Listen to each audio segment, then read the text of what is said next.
Oke, shalom semuanya. Shalom semuanya. Shalom. Puji Tuhan.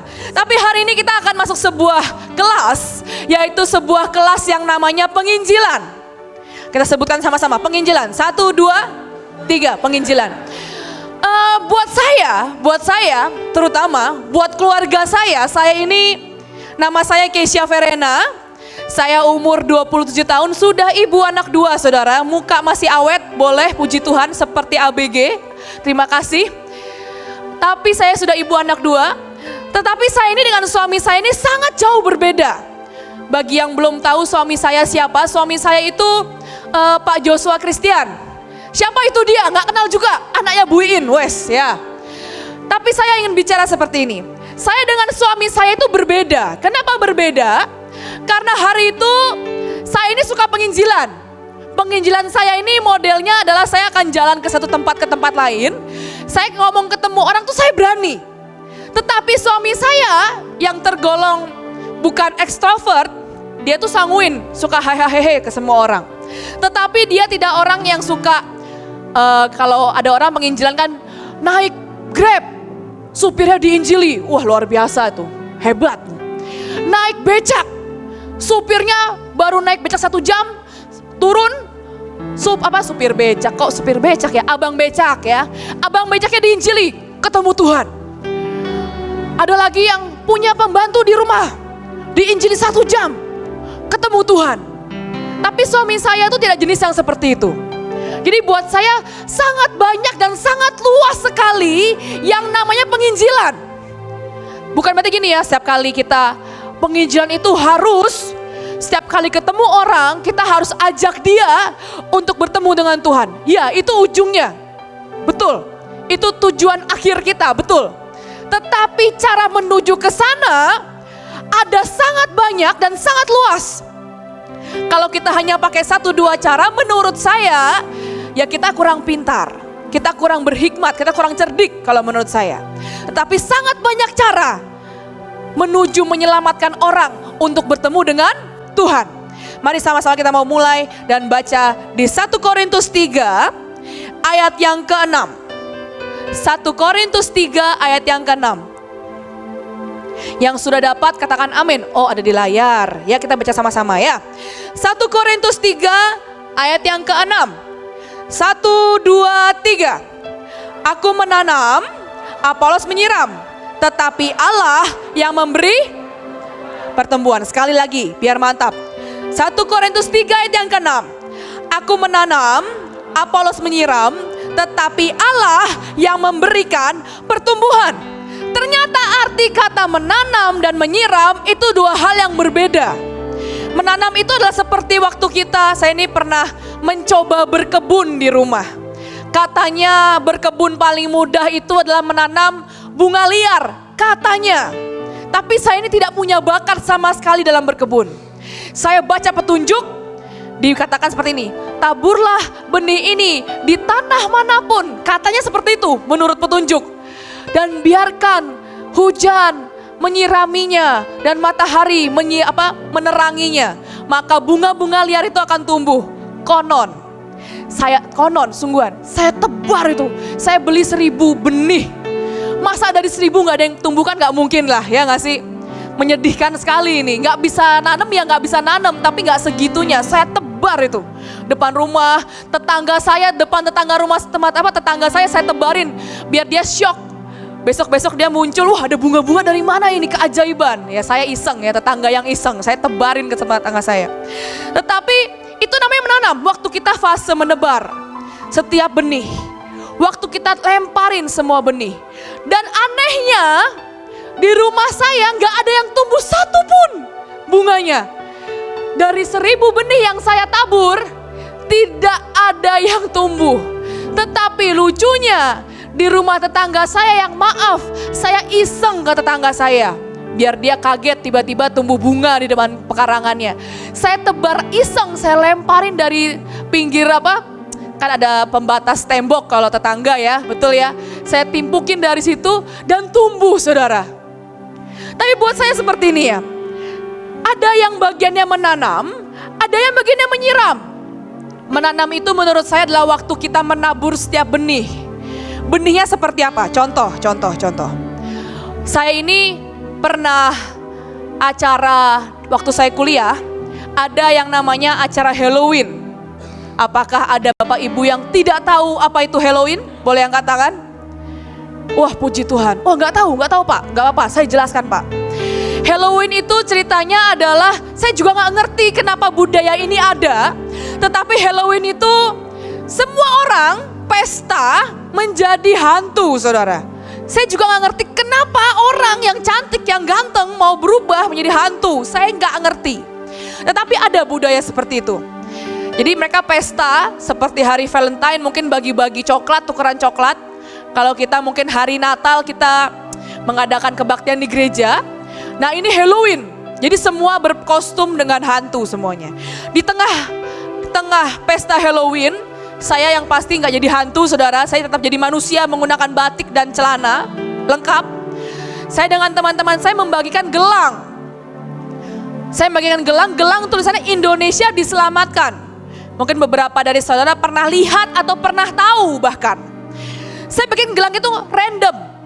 Dan saya setiap kali bagi gelang, saya bilang yuk kita sama-sama berdoa buat Indonesia. Bisa bayangin ya, ini saya lagi tengah kebaktian, bukan kebaktian, acara Halloween. Semua hantu pocong, maaf kata ada yang jadi Dragon Ball, saya juga bingung, ada yang jadi Naruto yang dibotakin kepalanya. Saya nggak ngerti kenapa begitu. Ada yang jadi suster ngesot, itu kita bagiin gelang. Dan kita ajak berdoa buat Indonesia, luar biasa. Dan hari itu saya bilang gini ke Tuhan, Tuhan ini tuh seperti menanam benih. Seperti menanam sebuah kebenaran bahwa kita harus berdoa buat Indonesia, itu seperti menabur. Dan sejujurnya saya lihat hasilnya enggak hari itu? Enggak. Lihat hasilnya enggak? Enggak, sebenarnya enggak lihat. Yang saya dapat tahu apa? Gila kamu. Yang saya dapat apa? Teman saya yang sekelas sama saya bilang, ada orang gila di tengah pesta Halloween bagi gelang dan ajak berdoa buat Indonesia. Nggak nyambung. Kalau mau ajak berdoa buat Indonesia ya 17 Agustus lah. Ini Halloween. Pocong-pocong lagi berkeliaran ini loh. Nggak nyambung. Tapi sekali lagi waktu kita dalam bagian penginjilan dan Tuhan bilang ini bagianmu menanam. Waktu kita tabur benih, kita bagi sesuatu. Kita mungkin bagi gelang. Ada yang mungkin beberapa dari kita membagi makanan. Mungkin seringkali tidak semuanya kita bisa lihat hasilnya langsung. Gak instan langsung. Mungkin dari 1000 benih yang ditabur, toh saya nanam bunga di rumah gak tumbuh saudara. Puji Tuhan. Di tetangga saya tumbuh. Dari sekian benih yang ditabur, mungkin yang kamu bisa lihat tumbuh hanya sekian persen. Atau bahkan kamu gak bisa lihat. Tapi ada hal kedua yaitu menyiram. Yang pertama menanam, bagiannya menabur, memberitakan Injil dengan cara yang berbeda-beda.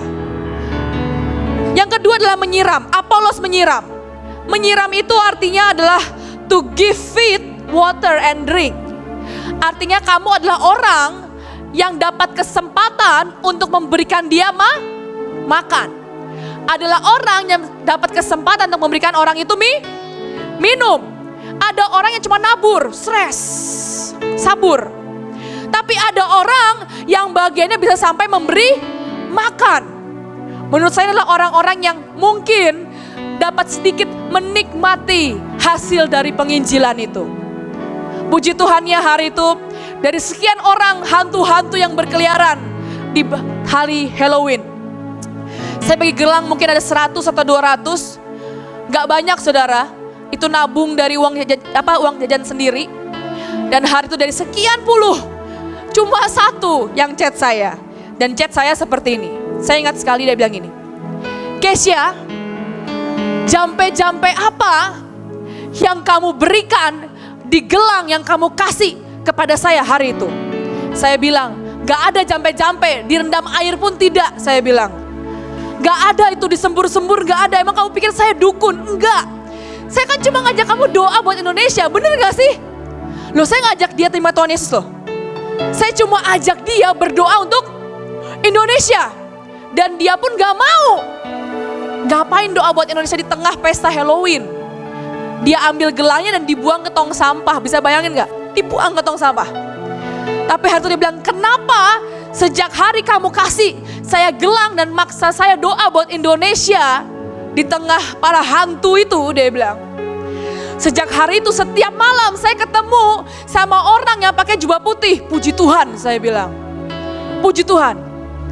Terus dia nanya, itu siapa? Ya Tuhan Yesus lah. Gak usah pura-pura gak tahu, gue bilang. Dia Kristen saudara, Kristen KTP lah, Kristen KTP.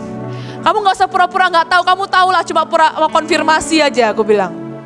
Tapi hari itu tiba-tiba dari sekian benih yang ditebar, mungkin yang saya bisa lihat dengan mata saya cuma satu. Sering gak saya penginjilan di jalan dan tidak menemukan kelihatan dan tidak melihat pertumbuhan. Kadang begitu kok. Tapi saya percaya setiap firman yang ditebarkan tidak pernah kembali dengan sia-sia. Itu yang saya yakin dan percaya. Saya pernah punya anak didik, saudara. Dia datang dan pergi. Kalau namanya anak didik itu kan, anak muda terutama ya, lagi pengen datang, lagi tidak pengen hilang. Hilang tidak berbekas. Lagi acara besar, datang dan daftar. Lagi bagi kaos dan jaket, semua mengantri. Tapi begitu acara doa malam, 24 jam gitu ya, hilang, gak tahu kemana nih yang pun dapat jaket nih padahal nih kemarin nih. Oh, jaketnya saya dipakai buat doa malam agar tidak masuk angin. Tapi hilang. Hari itu saya bilang, Tuhan ini kemana anak ini Tuhan? Tapi saudara tahu firman tidak pernah kembali dengan sia-sia. Dan dia bilang ini, saya ini males Ci untuk ikut kebaktian. Saya ini malas untuk ikut doa, bosen, ngantuk katanya. Sesinya itu aja bosen, saya ngantuk katanya. Tapi kenapa di mimpi Cici datang dan marah-marah kepada saya? Ya saya nggak tahu, saya juga nggak mimpiin kamu. Kenapa saya di mimpi ada Ko Joshua, suaminya Cikesha datang dan marah-marah, suruh saya baca Alkitab. Itu setiap kali saya tidur, saya mimpi hal yang sama. Bagaimana mungkin saya nggak kembali ke sini, Ci? Dia bilang. Ya nggak tahu, terserah kamu lah. Siapa tahu kalau kamu nggak ke sini, ya terus mimpi begitu ya nasibmu toh ya nggak sih? Nasibnya dia kan. Tapi akhirnya dia kembali. Sekali lagi firman tidak pernah kembali dengan sia-sia. Cuma seringkali yang kita tidak melihat. Seringkali emang ada orang yang bagiannya cuma menabur. Ada orang yang akhirnya bisa melihat sampai memberi makan, melihat orangnya bisa makan dan bertumbuh. Tidak semua orang bisa melihat hal yang sama. Kita lanjutkan ayatnya. Ada yang menanam, ada yang menyiram, tetapi Allah yang memberi pertumbuhan. Tetapi Tuhan yang memberi pertumbuhan. Saya ini pernah punya sebuah quotes dari seorang pendahulu kita, Pak Yusak Cipto, kalau mungkin ada yang kenal. Dia selalu bilang gini, apapun jangan lihat hasil. Wes, kan pakai bahasa Jawa ya. Wes, ndak usah lihat hasilnya. Lakukan yang terbaik, jangan lihat hasil. Jangan lihat hasil, jangan kejar hasil. Dan itu buat saya benar sekali. Ada orang yang bagiannya menanam, ada yang menyiram, bisa lihat pertumbuhan. Tetapi hasil, mau dia ketemu Tuhannya kapan, itu bagian Tuhan. Bukan berarti penginjilan kita gagal, enggak. Waktu, kadang butuh waktu. Ada tanaman toge yang ditanam sebentar, besok udah nambah sekian senti, saudara. Cuma kalau kamu nanam pohon besar, ditanam sebentar, ya butuh waktu untuk bertumbuh, bener gak? Kamu nanam cabai, mungkin dalam sekian minggu tumbuh. Atau bahkan dalam sekian bulan berbuah. Tapi kalau kamu nanam sebuah pohon yang besar, kadang butuh waktu. Kadang takes time semuanya. Tapi sekali lagi ada yang menanam, ada yang menyiram. Tapi hasil atau pertumbuhan, itu bagian siapa? Bagian Tuhan. Nah, kita mau sama-sama belajar tentang penginjilan versi Tuhan Yesus. Oke? Ada banyak penginjil di Alkitab, ada Paulus, ada teman-temannya, tetapi saya ingin belajar dari Tuhan Yesus karena buat saya ini efektif sekali. Dia penginjilan hanya 3,5 tahun, saudara. 3,5 tahun dan menyelamatkan kita semua. Benar nggak? Dampaknya sampai sekarang. penginjilannya hanya 3,5 tahun, tetapi dia masih berdampak, apa yang dia lakukan masih berdampak sampai detik ini. Menurut saya tidak mungkin saudara ada di tempat ini kalau tidak ketemu Tuhan Yesus, nggak mungkin. Nggak mungkin, ngapain retret seperti itu, ngapain? Bener nggak sih? Ngapain? Maaf, duduknya nggak di kursi, ya, duduknya di karpet.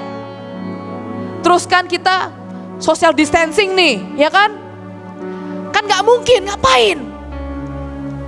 Tapi sekali lagi, apa yang Tuhan lakukan 3,5 tahun, cuma 3,5 tahun pelayanannya,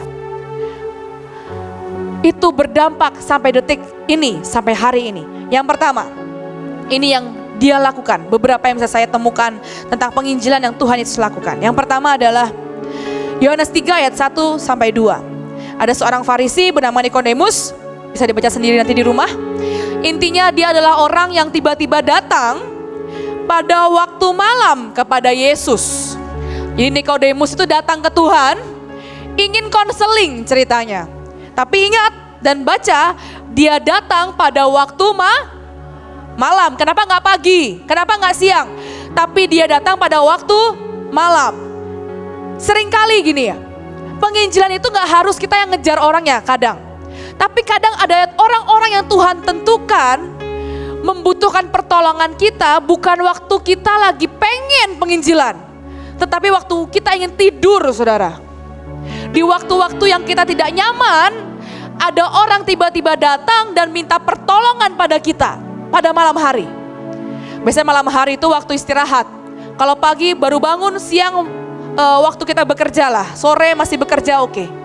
Tapi pada malam hari, kadang ada orang-orang yang datang itu pada malam hari. Dan mereka membutuhkan uluran tangan kita untuk ditolong. Saya ini menggembalakan anak-anak youth lumayan banyak, saudara. Tidak hanya anak youth, ada ibu-ibu juga. Karena saya udah ibu-ibu sekarang, jadi banyak ibu-ibu konseling sama saya. Puji Tuhan. Dan mereka itu kebanyakan dan hampir semua itu suka konseling dan telepon tengah malam, saudara. Benar-benar tengah malam. Itu bisa jam 12, bisa jam 1 pagi, bisa jam 2 pagi nelpon. Nelponnya kadang penting, kadang ya maaf kok rada kurang penting, cuma mau curhat suaminya belum pulang selingkuh gitu ya. Ya maaf gitu, tapi kan ini namanya jiwa loh, ini jiwa-jiwa. Jangan pikir penginjilan itu hanya yang di luar. Tetapi orang di sekitar kita pun itu juga jiwa yang harus diselamatkan. Saudara kita, tetangga kita, keluarga kita itu juga jiwa yang harus diselamatkan. Apa yang Yesus lakukan adalah konseling pribadi, saudara. Tengah malam ini menurut saya. Pada malam hari ada orang yang datang dan Tuhan berkata, mari konseling tengah malam, mantap. Hari itu saya ingat, yang paling saya ingat, ada satu anak, dia punya masalah. Tiba-tiba dia telepon dan dia bilang gini, Kak, ini mama saya lagi bawa pisau di depan saya. Saya shock dong ya. Ini bawa pisau nih lagi masak, kan macam-macam dong. Harus positive thinking. Ini lagi masak, atau mamanya emang atlet apalah ya, atlet pisau atau gimana lah. Lempar lembing mungkin. Atau mungkin mamanya mau bunuh orang atau gimana ini, bawa pisau. Dan anak ini nangis doang, 5 menit ada. Saya bilang, kamu aman? Mama kamu kenapa? Bawa pisau tuh kenapa? Dia cuma nangis dan bilang mamaku bawa pisau, cuma 5 menit nangis. Cerita kalau mamanya bawa pisau. Ternyata mamanya mau bunuh papanya hari itu. Jadi dia cuma nangis. Tapi saya ingat dan saya bilang sama dia, doa, udah doa. Kamu mau lawan, kamu mau tahan gimana caranya? Paling bilang, jangan ma, ya kan paling gitu gak sih? Mau ngapain? Panggil tetangga. Gimana cara menolongnya? Jadi kejar-kejaran di rumah itu, mamanya sama papanya kejar-kejaran di rumah, mamanya bawa pisau mau bunuh papanya. Dia telepon saya, nangis. Dan saya bilang, udah yuk kita doa aja. Yang bisa nolong kamu tuh Tuhan. Dia bukan agama Kristen hari itu. Yang bisa tolong kamu tuh cuma Tuhan. Kamu doa dalam agamamu, tapi saya doa dengan Tuhan Yesus ya, karena saya Kristen. Kita doa sama-sama, kita bilang Tuhan tolong biar mama kamu tenang. Udah doanya itu aja. Gitu doanya gitu ya Ci? Iya, doa. Akhirnya doa, benar mamahnya teriak-teriak mau bunuh papanya. Papanya berhasil sembunyi di ruangan, kunci kamar, selamat papanya. Tapi hari itu saya ingat bahwa konseling pribadi tengah malam loh, itu jam 12 malam ditelepon. Ternyata itu berdampak untuk satu jiwa yang kita nggak tahu ke depannya Tuhan akan pakai dia seperti apa. Menurut saya Tuhan tuh pintar. Dia menyentuh satu orang. Tetapi dia tahu bahwa satu orang ini akan menyelamatkan 1000 orang. Tuhan sentuh satu orang pribadi lepas pribadi. Kadang kita kalau penginjilan pengennya rame ya, langsung 1000 gitu kan enak ya. 100, ini satu orang doang. Tapi satu orang diselamatkan, surga bersorak-sorai. Akhirnya sekarang dia ada di Papua, saudara. Dia seluruh keluarganya pindah ke Papua. Puji Tuhan sudah tidak ada kejadian berdarah lagi, timpuk-timpukan kejar-kejaran pakai pisau tuh udah nggak ada. Sekarang dia melayani di sana, bangun pelayanan di sana untuk orang-orang miskin di Papua. Itu mulai dari satu keluarga ini kejar-kejaran pakai pisau. Sungguhan pisau, anaknya nangis-nangis kok. Pisau. Tapi apa yang Tuhan lakukan adalah konseling pribadi. Dan maaf, tengah malam. Seringkali yang terjadi adalah waktu kita lagi mau tidur, ada orang mau konseling, apakah kita punya hati untuk nolong mereka? Waktu kita lagi capek, ada orang di pinggir jalan, dan Tuhan menggerakkan di hati kita, tolongin dia, apakah kita mau menolong mereka? Kadang seringkali kita coba perlu mengulurkan tangan. Dan kita gak tahu apa yang kedepannya yang Tuhan bisa berikan dalam hidup dia, melalui hidup dia. Itu yang pertama. Yang kedua adalah Lukas 8 ayat yang pertama. Tidak lama sesudah itu Yesus berjalan berkeliling dari kota ke kota dan dari desa ke desa. Jadi tidak hanya di kota ya. Yesus berjalan berkeliling dari kota ke kota, city to city, dan desa ke desa, memberitakan Injil kerajaan Allah. Ke-12 muridnya berjalan bersama-sama dengan dia. Yang kedua yang Tuhan lakukan dalam penginjilan adalah berkeliling dari kota ke kota dan tidak berhenti di kota, tapi dari desa ke desa. Saya ini pernah ke pedalaman Tuhan. Jadi saya kalau di kota kan sering ya, lebih mudah, perjalanan mudah. Tapi kalau ke desa itu kan tidak mudah. Kadang seringkali perjalanan harus 3 hari jalan kaki, baru nyampe desa pertama. Jalan lagi 3 hari, nyampe desa kedua. Dan kadang maaf kata saudara, di satu desa mungkin hanya 20-30 orang, itu juga udah lumayan. Pindah lagi 3 hari ke desa selanjutnya. Tapi seringkali Tuhan berkata, pergilah dari kota ke kota. Pergilah dari desa ke desa. Saya bersyukur kalau ada para hamba Tuhan di tempat ini. Ada orang-orang yang di tempat ini yang memang hati kalian untuk orang-orang di desa. Karena itu penginjilan yang Tuhan lakukan. Dia tidak hanya di kota saudara. Dia melakukan penginjilan, memberitakan Injil sampai di desa demi desa. Tidak berhenti maaf kata di orang yang modern. Tetapi dia sampai ke desa demi desa. Saya percaya ini yang dia lakukan. Dia tidak hanya mengerjakan yang di atas, tetapi dia mengerjakan sampai yang di dasar, sampai yang di bawah. Dari kota demi kota, desa demi desa. Lanjut. Menurut saya ini yang paling penting dari yang namanya penginjilan yang dilakukan oleh Tuhan Yesus. Yang ketiga adalah pemuritan. Lukas 10 ayat 1 sampai 2. Kemudian daripada itu Tuhan menunjuk 70 murid ya. Yang lain lalu mengutus mereka berdua-dua mendahuluinya ke setiap kota dan tempat yang hendak dikunjunginya. Katanya kepada mereka, tuai memang banyak tetapi pekerja sedikit. Karena itu mintalah kepada Tuhan yang mempunyai tuaian, supaya ia mengirimkan pekerja-pekerjanya untuk tuaian itu. Saudara, yang paling penting yang ketiga adalah penginjilan itu bentuknya macam-macam. Waktu kamu memuridkan seseorang, itu juga sebagian dalam penginjilan loh. Ternyata Tuhan itu memuridkan 70 murid. 70 murid. Kemudian daripada itu Tuhan menunjuk 70 murid, ada 12 murid. Oke, itu yang paling dekat dengan Tuhan, yang paling intens pengajarannya. Tapi ada yang namanya 70 murid. Dan 70 murid ini dibagi dua-dua untuk menyebar ke seluruh kota, ke seluruh desa. Untuk apa? Memberitakan Injil. Dua-dua. 70 orang dimuridkan oleh Yesus. Pantesan cepat menginjilnya.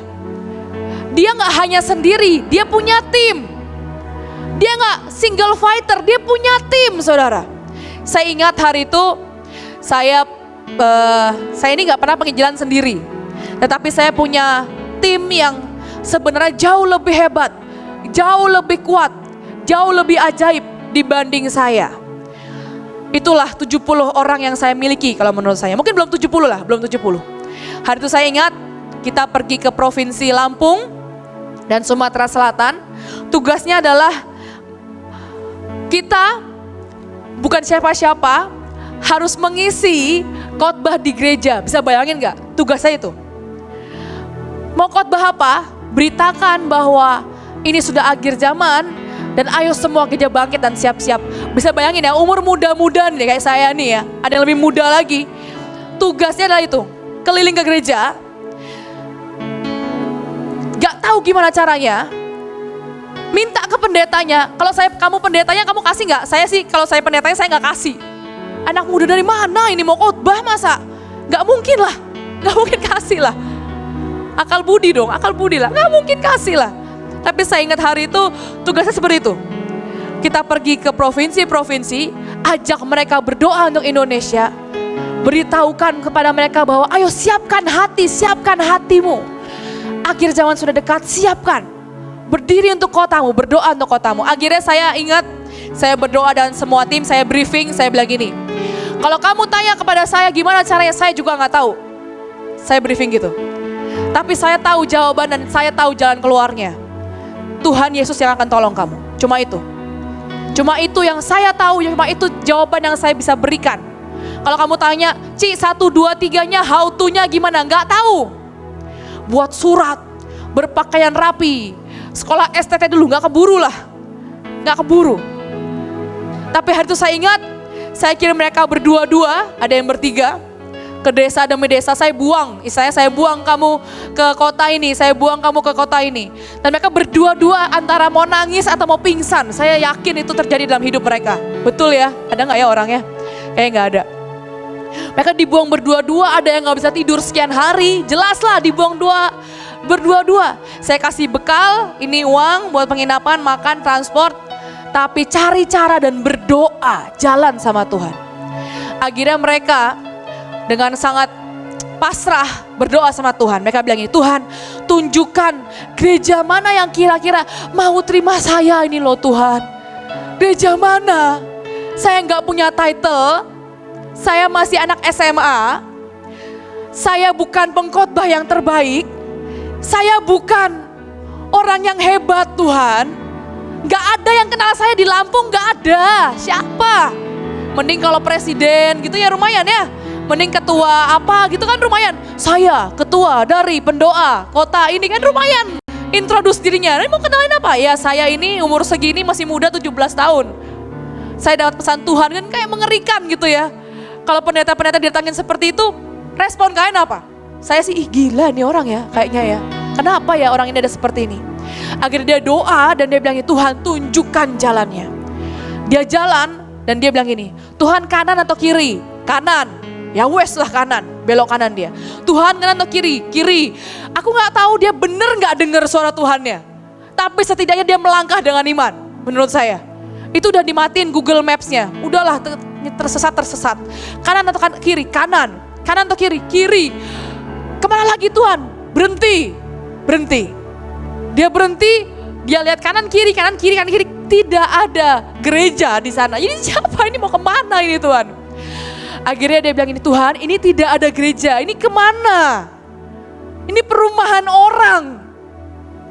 Akhirnya dia belok ke satu rumah, pas ada bapak-bapak di depan lagi ngopi santai lah. Ditanyain lah, Dek ngapain di sini bolak-balik mondar-mandir? Kan dia bingung ya mau kemana kan? Gereja nggak ada, dia lihat di peta gereja terdekat dari lokasi ini, tidak ada. Dia udah kanan kiri bingung, jalan kaki lagi, nggak naik motor. Puji Tuhan ya. Ternyata bapak itu pendeta, saudara. Ternyata, puji Tuhan, terima kasih Tuhan. Nggak nyasar aku. Akhirnya masuklah dia, dikasih makan, karena kasihan ya, dilihatin orang kan kasihan ya, dia jalan gitu ya sendirian. Dikasih makan, dikasih minum, sharinglah dia tentang apa yang di hatinya.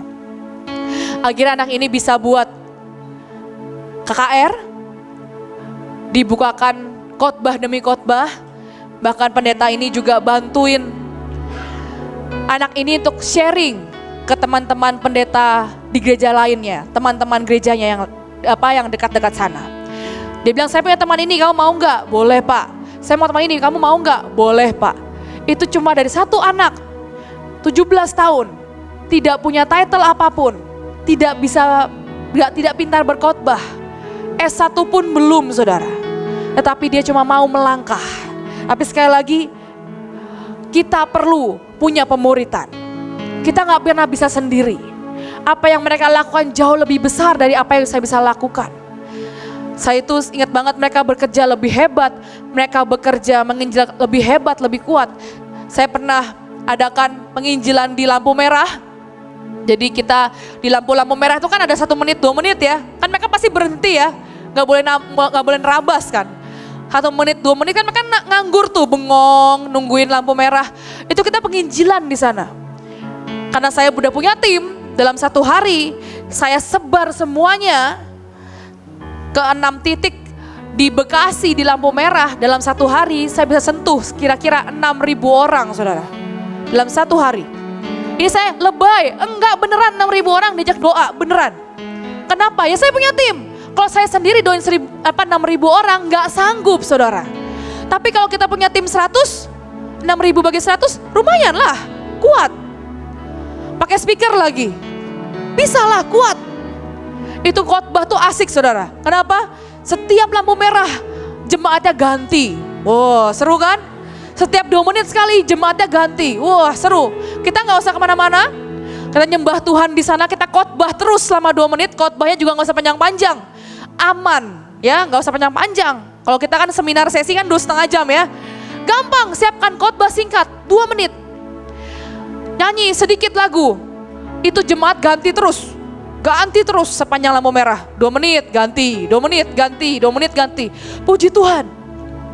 Dalam 1 hari 6.000, saya gak melebih-lebihkan. Saya orang yang sangat data, saudara. Saya gak bisa angka tuh salah, saya gak mau. Sampai 1657 saya, 1657 pokoknya. Saya gak akan bohong soal angka. Tapi sekali lagi saya gak pernah bisa lakukan itu kalau saya sendiri. Gak mungkin saya di belah 6 kan, gak mungkin. Tapi karena saya punya tim, saya memuridkan, dalam 1 hari bisa 6.000 disentuh. Lanjut. Yang selanjutnya adalah membangun jaringan.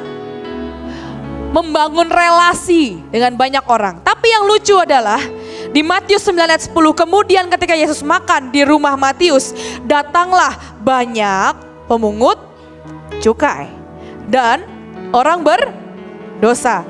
Dan ngapain mereka? Makan bersama-sama dengan dia dan murid-muridnya. Yang selanjutnya adalah membangun jaringan. Tetapi ternyata membangun relasinya tidak hanya sama orang-orang yang hebat. Tetapi apa? Orang berdosa, pemungut cukai. Ini aneh ini menurut saya. Kalau maaf ya, kita datang ke satu tempat. Yang bagus adalah kita ya deketin orang kaya ya, bener gak sih? Biar pelayanan kita disupport, itu manusiawi kok. Itu yang sering kali ada di pikiran kita. Tapi apa yang Tuhan lakukan adalah dia datangi pemungut cukai, orang berdosa dan makan dengan mereka. Ternyata membangun jaringan versi Tuhan Yesus adalah membangun relasi menurut Tuhan Yesus adalah dengan orang-orang berdosa dan pemungut cukai. Kalau kita mau lihat, terus sama orang Farisi ngapain? Berdebat Tuhan Yesus sama orang Farisi, beneran. Yesus ketemu orang Farisi itu isinya berdebat di Alkitab, berdebat itu dia. Tapi sama orang-orang berdosa, sama pemungut cukai ternyata dia memberikan makan dan makan bersama, duduk bersama-sama dengan mereka. Saya punya sebuah cerita, jadi ada sebuah pelayanan baru yang sedang kami lakukan sekarang. Pelayanannya, unik karena bukan melayani orang-orang biasa, tetapi orang-orang yang sangat spesial, yaitu adalah kaum transpuan. Apa itu transpuan? Waria. Apa itu waria? Perempuan yang merasa, kebalik, iya saya yang kebalik. Laki-laki yang merasa mereka perempuan. Jadi ototnya kekar saudara, suaranya ngebas, tetapi penampilannya singset ya. Wah luar biasa. Pakaiannya modis. Saya ketemu sama ada Miss Waria. Wah ini Miss Waria, ini level lebih tinggi lagi nih ya. Dibanding transpuan, Waria, ini Miss Waria, ini top lah, top. Itu cakep loh saudara. Sungguhan saya ngeliat, ini kayaknya mereka pakai high heels, lomba lari sama saya menang mereka nih kayaknya. Kayak mereka lomba make up sama saya ya menang mereka kayaknya. Lomba nyatok rambut menang mereka nih. Cakep. Tapi kita punya pelayanan yang terbaru yaitu dengan pelayanan waria. Bingung ya mau diapain ya pelayanan waria itu ya. Bertobatlah. Ya mereka belum mau beberapa. Mereka merasa enggak kak saya perempuan gitu. Pokoknya gimana jelasin ya susah. Tapi kalau inner healing, atarkol, dipelukin. Dari nangis seseduh-seduhnya halus sampai ngebas saudara. Kalau melukin gini, sampai kencang banget, saya shock. Terus kalau jalan tuh tetap ngibrit lah ya. Karena aku bingung kenapa kok waria itu jalannya cepat ya saya pikir. Oh tetap laki mereka. Kenapa kalau makan kok tetap 2 porsi ya mereka. Maaf tetap aslinya laki. Akhirnya saya berpikir gimana ya caranya ya menyentuh mereka tuh gimana. Akhirnya baru kemarin nih acara Natalan kita buat dinner bersama para waria. Wah luar biasa dinner. Percayalah makanannya harus nasinya harus banyak. Kalau enggak kenyang. Dinner bersama waria, ya lucu-lucu ya. Ada games, waktu games ya mereka juga suka lupa kalau mereka tuh pakai rok ya. Jadi mereka suka angkat roknya di tengah-tengah games, biar menang games. Pokoknya banyak hal yang mengejutkan pada saat acara. Tapi yang saya lihat Tuhan menyentuh mereka waktu mereka makan. Mereka cerita gini, kak saya ini gak punya rumah. Oh gak punya rumah ya, terus di mana tinggalnya? Ya di mana aja yang bisa tempat saya terima saya lah. Ada atau lagi bilang gini, kak saya gak punya kasur. Oh ada kasur lawatan banyak, itu yang ditempel di tembok-tembok saya bilang. Kamu mau gak kasur begitu? Mau katanya. Ya saya kasih akhirnya. Tapi dengan ngajak mereka makan, saya gak bilang mau menginjil mereka loh. Saya gak bilang kebaktian. Ini kan beberapa bukan Kristen. Bukan Kristen beberapa. Kita mau makan. Semua mau makan. Datang on time saudara. On time mereka itu. Bersama mami-maminya. Jadi mereka punya kelompok-kelompok. Kelompok ini mami siapa, kelompok ini mami siapa gitu lah ya. Ada PIC mami namanya. Apa? Yes, semuanya waria, all. Semuanya. Sampai mami-maminya juga waria ya. Semuanya ototan semua, mantap. Tapi cantik-cantik, tapi ototan. Dan hari itu dengan cuma memberikan mereka makan, mereka nangis, ketemu Tuhan, lagi makan saudara. Bisa bayangin gak sih? Makan. Saya tuh gak bilang, ayo kita kebaktian, puji Tuhan, angkat tanganmu. Enggak, mereka kabur kali. Tapi hanya dengan memberi makan, ajak mereka makan bersama. Itu menyentuh mereka lebih dari mungkin khotbah dan kebaktian. Mereka nangis, tapi sekali lagi dengan memberi makan, itu menyentuh mereka. Dan Tuhan menurut saya, Tuhan Yesus melakukan penginjilan dengan cara yang lain. Dengan memberi makan, ajak pendosa, pemungut cukai dengan makan bersama. Yang selanjutnya adalah Yesus juga memberi makan jemaat-jemaatnya. Ada kisah di Yohanes 3 dan Matius 15, kalau kita tahu Yesus pernah memberi makan 4.000 orang, betul ya? Kita nggak usah baca. Yesus pernah memberi makan 5.000 orang. Dia pernah memberi makan 4.000 dan pernah memberi makan 5.000 orang. Dan hari itu dia memberi makan, kalau kita ingat, semua itu bermula Semua itu dimulai dari ada seorang anak yang tiba-tiba memberikan 5 roti dan 2 ikan. Itu terkenal sekali di sekolah minggu manapun. Saya pernah pergi ke sekolah minggu dari Indonesia, sampai Malaysia, sampai Kanada, sampai Amerika. Cerita ini diceritakan dimanapun, sekolah minggu manapun. Ada seorang anak kecil, kamu juga anak kecil yang sama, gitulah khotbahnya kira-kira gitu ya. 5 roti dan 2 ikan, itu bisa memberi makan sampai ribuan orang.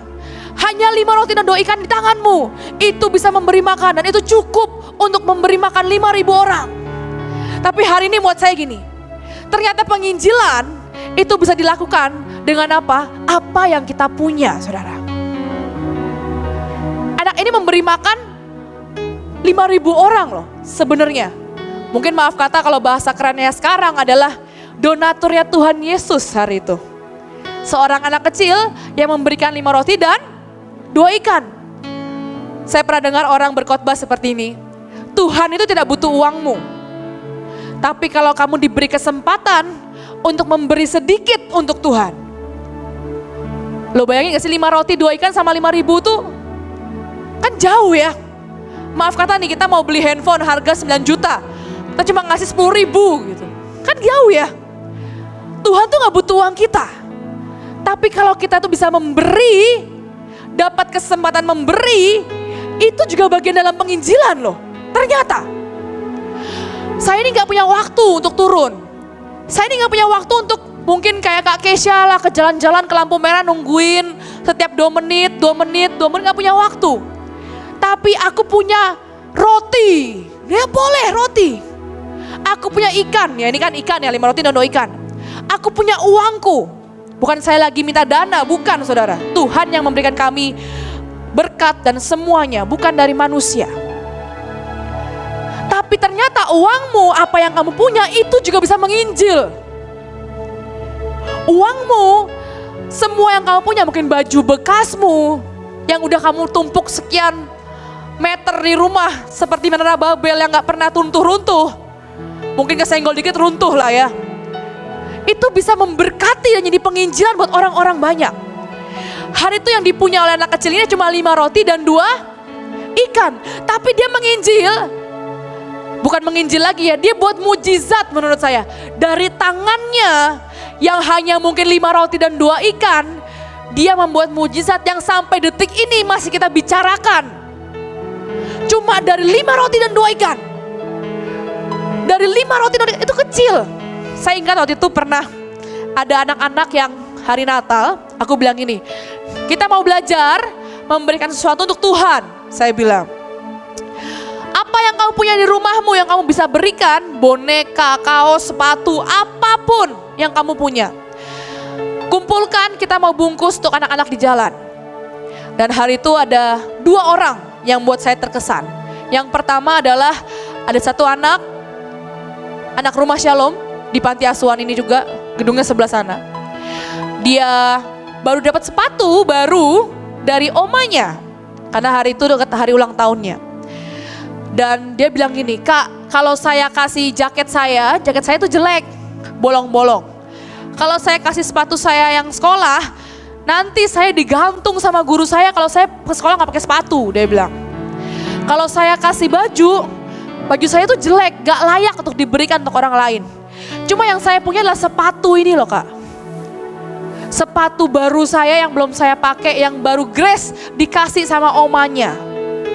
Dia kasih, dia bungkus sendiri, dia kasih ke orang lain. Itu pulang dia nangis, saudara. Akhirnya saya yang beliin dia sepatu baru, saya gak tega.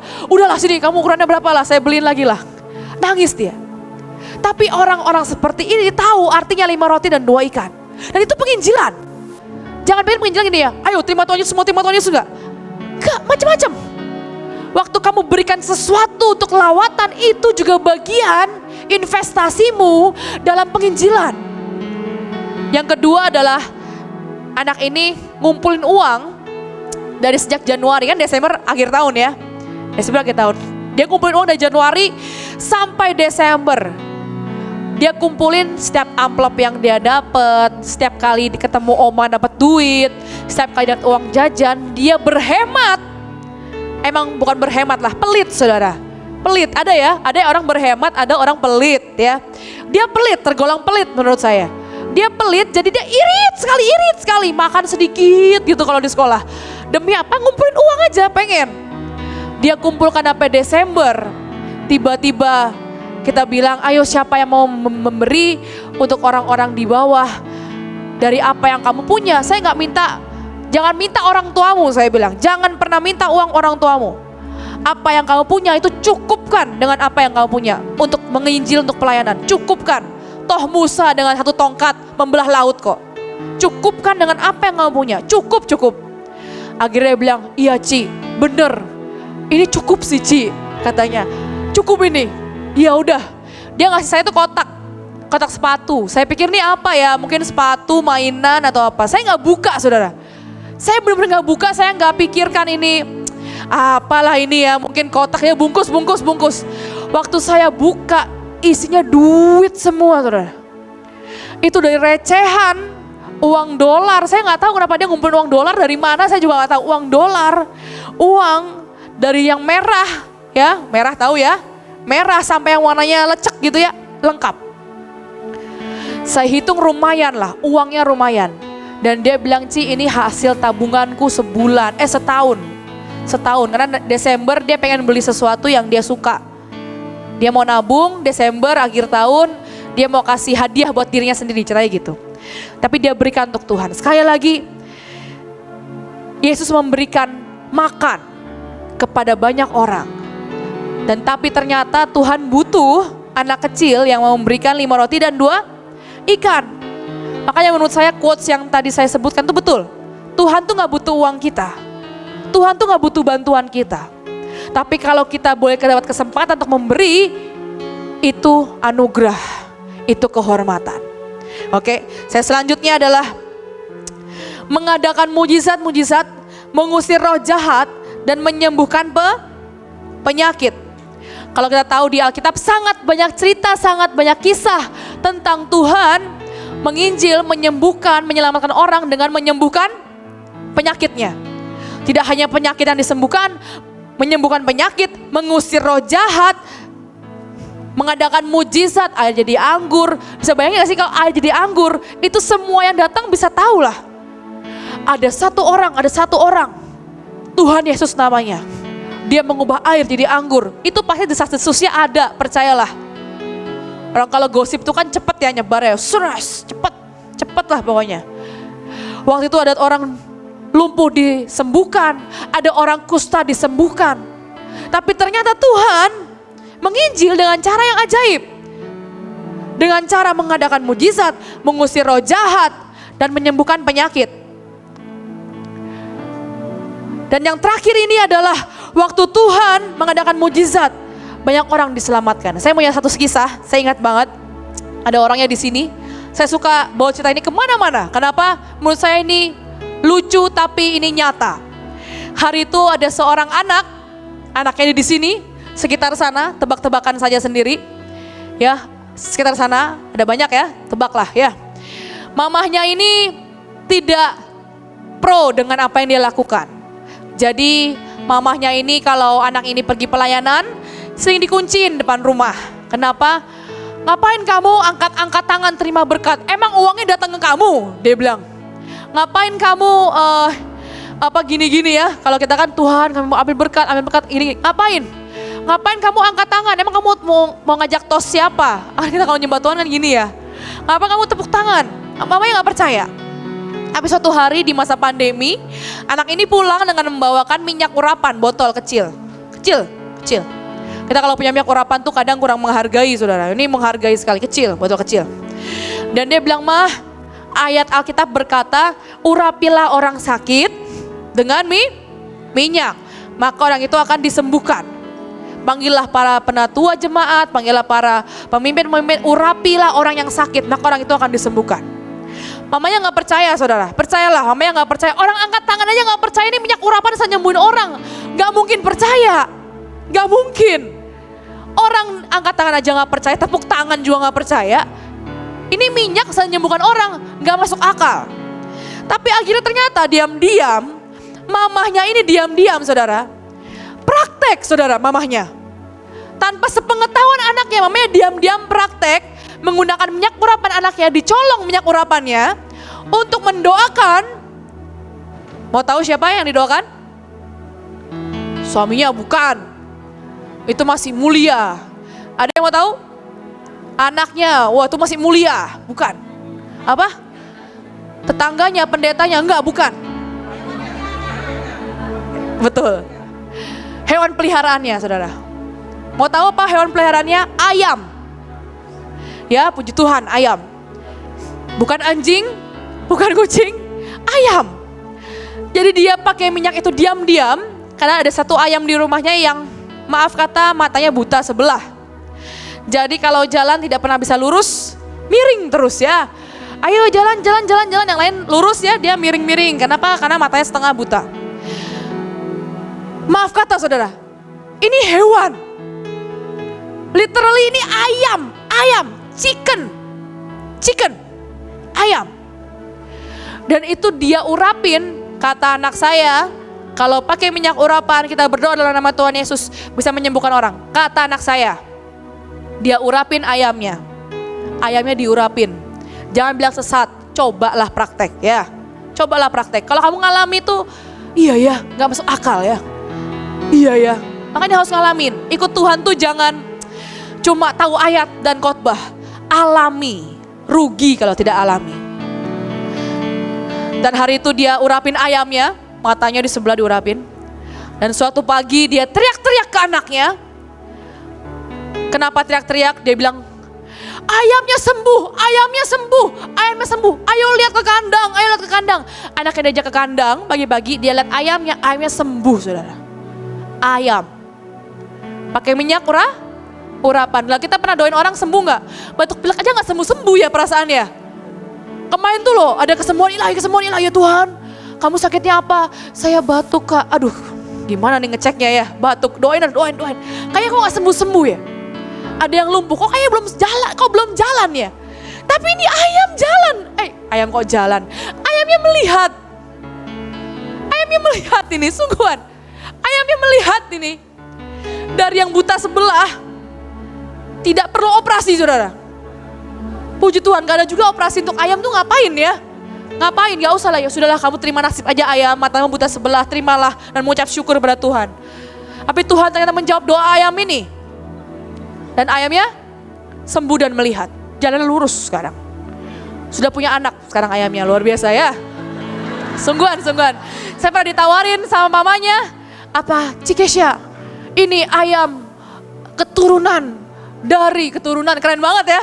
Kayak pelihara anjing yang level apa gitu ya. Ayam keturunan dari yang sembuh matanya. Keren banget. Gak tega makan lah saya ya. Mau gimana? Ya dipelihara aja bu, saya bilang. Jangan kasih saya nanti sama Miel diremet di rumah ya. Pelihara aja bu, nanti di rumah saya dia kurang sejahtera dia. Jangan.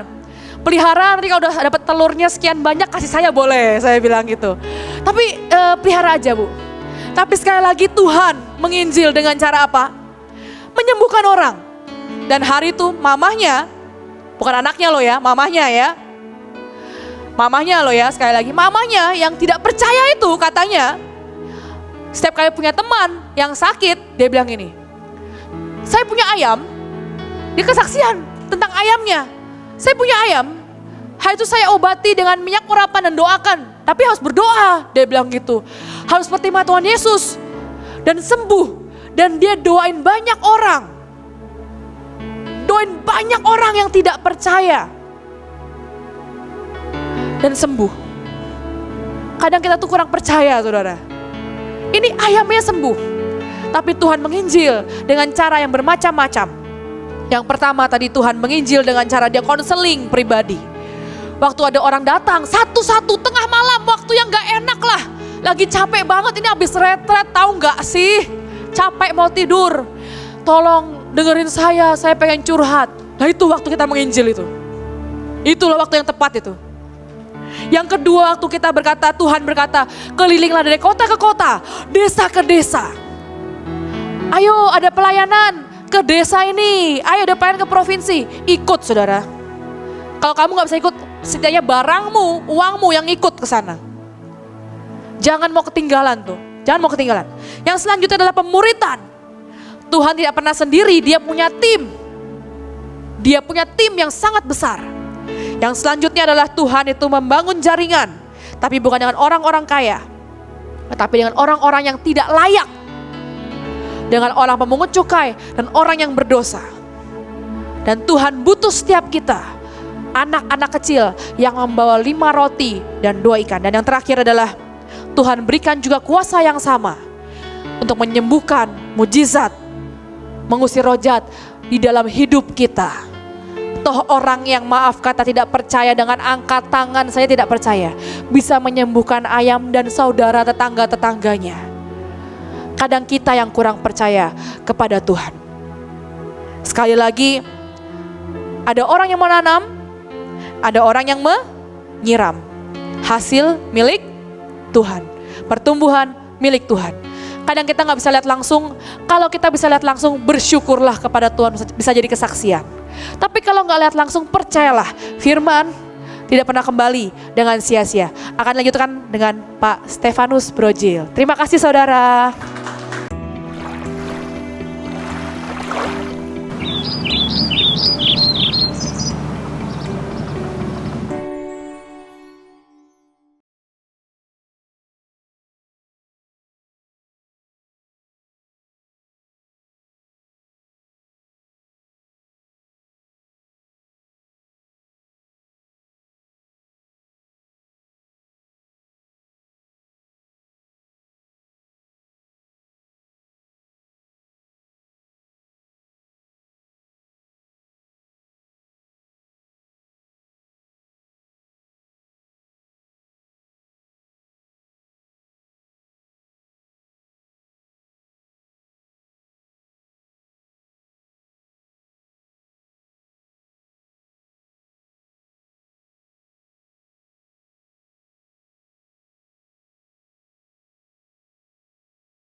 terakhirnya Bapak Ibu. Dan ketahuilah, Tuhan Yesus menyertai saya dan saudara senantiasa sampai kepada akhir zaman. Bapak Ibu lagi dimanapun, dia katakan pertama ngomong sama tante, sama oma percaya nggak sih kalau Yesus menyertai oma? Mukanya nggak percaya. Percaya cuma 50%. Ini contoh ya. Mendadak Yesus ngomong begini, oma, aku menyertai oma senantiasa. Dimanapun oma berada, oma lagi sedih, oma lagi bete, oma lagi stres, lihat jiwa-jiwa kagak tertuai, oma lagi mikirkan keuangan, saya mau berkata, Tuhan tetap menyertai kita semua. Jadi Bapak Ibu mesti tahu poinnya.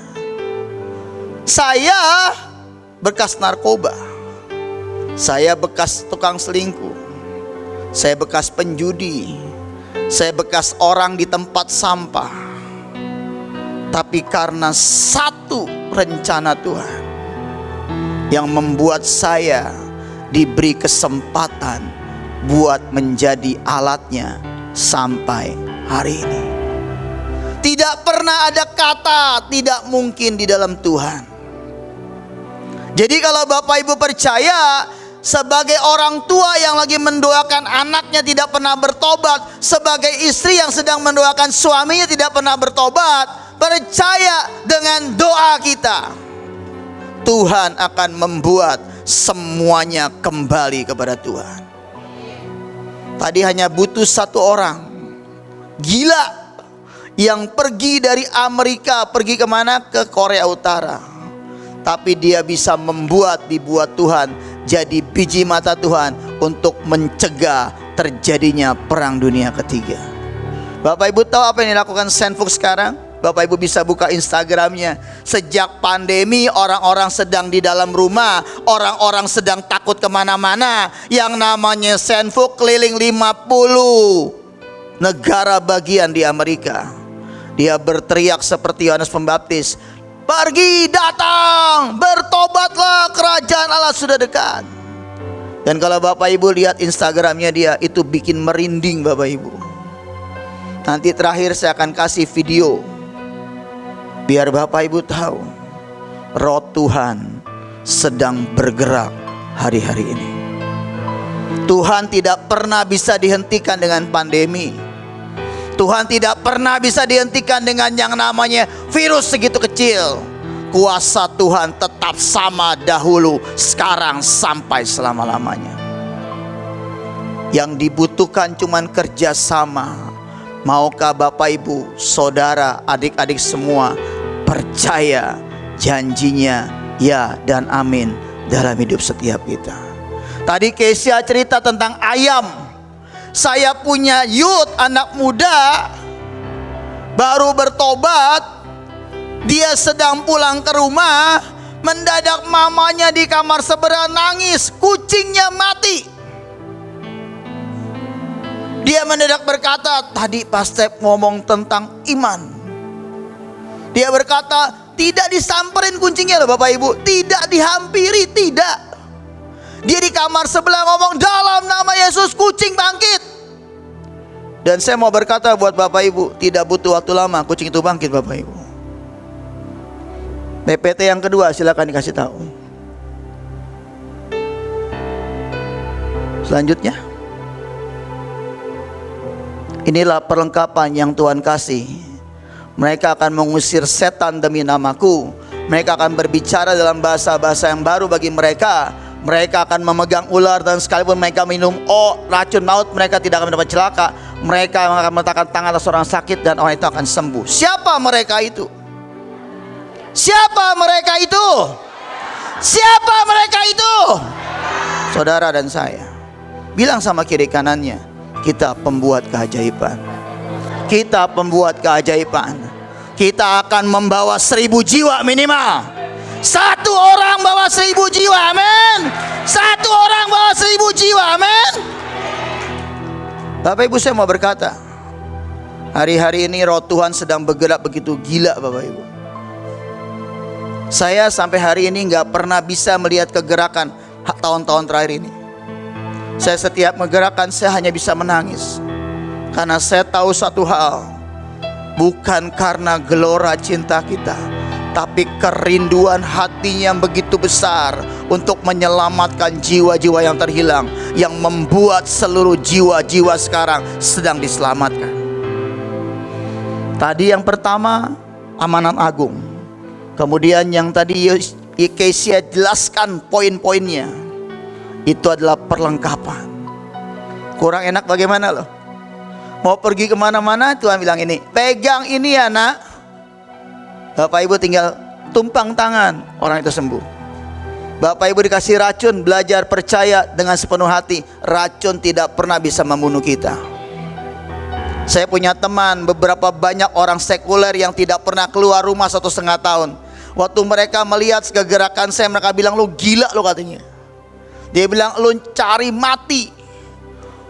Kita datengin orang-orang COVID, bukannya saya mau berkata kita nyari mati Bapak Ibu. Karena kita tahu roh kita lebih besar daripada apapun juga. Saya waktu beberapa bulan yang lalu, Bapak Ibu tahu itu rumah sakit Siloam Mampang. Setiap hari Sabtu kita tuh bebas datang Bapak Ibu. Mau ke ruang ICU, mau ke ruang HCU, mau ke ruang perawatan, kita bebas doakan mereka Bapak Ibu. Pakai APD, pakai masker. Dalam hati saya nggak peduli, yang penting saya doakan mereka satu persatu. Dan Bapak Ibu waktu tahu, cuman butuh waktu 3 minggu, semua pasien mendadak pada hari Minggu kemarin. Suster, saya mau datang lagi. Nggak usah datang Pak, sudah sembuh semua. Rumah sakit kosong. Kenapa? Karena ada kuasa Tuhan. Kalau Bapak Ibu percaya, jangan pernah ragu, terobos semuanya. Tuhan yang membela Laut Merah adalah Tuhan yang sama, yang akan membela dan menghabiskan semua musuh kita Bapak Ibu. Ambil perlengkapan itu, amin. Next. Tapi ada satu yang mesti Bapak Ibu tahu, compassion. Penginjilan membutuhkan belas kasihan. Yesus menunjukkan kasihnya sebelum memberitahu orang-orang siapa dia. Tanpa perbuatan dia tahu orang tidak akan mendengarkan firman-Nya. Nah, ini poin buat kita. Gereja Tuhan. Siapa gereja Tuhan? Bukannya gereja tempat kita beribadah. Gereja Tuhan bicara diri kita Bapak Ibu. Gereja Tuhan bicara kita punya pribadi. Bapak Ibu jangan pernah begini ya. Oh, saya gerejanya di A, saya rajin bayar perpuluhan, saya jadi asyar, saya jadi diaken, kemudian Bapak Ibu akan masuk surga. Omong kosong Bapak Ibu. Justru Bapak Ibu harus tahu, masuk surga gak gandeng-gandengan. Kita ini sedang berlomba sekarang. Berlomba ngapain? Mencari mahkota kemuliaan, menyelesaikan kita punya destiny. Untuk apa? Bertemu dengan Raja di atas segala raja Bapak Ibu. Amin. Kita ini lagi berlomba loh Bapak Ibu. Saya ini jujur ngomong Bapak Ibu ya, ini saya udah 2 bulan, hampir 3 bulan nih, tekanan darah saya udah gak jelas Bapak Ibu. Bisa 200, 300, gula darah saya begitu naik turun Bapak Ibu. Saya ini lagi gaspol. Semua kita lagi digaspol sama Panglima kita. Saya baru kemarin tanggal 28 saya istirahat di rumah, pulang dari Jogja. Saya baru sadar kok badan saya gak enak banget ya. Saya ukur gula saya 328 Bapak Ibu. Apakah kemudian yang namanya saya bilang, Bu Iin, saya sakit Bu Iin, saya butuh istirahat. The show must go on. Penyakit tidak akan pernah membuat saya terbaring dan membuat saya kehilangan destiny saya. Saya akan jalan terus sampai akhir. Istri saya sudah khawatir, diajak saya suruh minum obat segala macam. Ini udah 2 minggu minum obat nggak jelas, naik turun.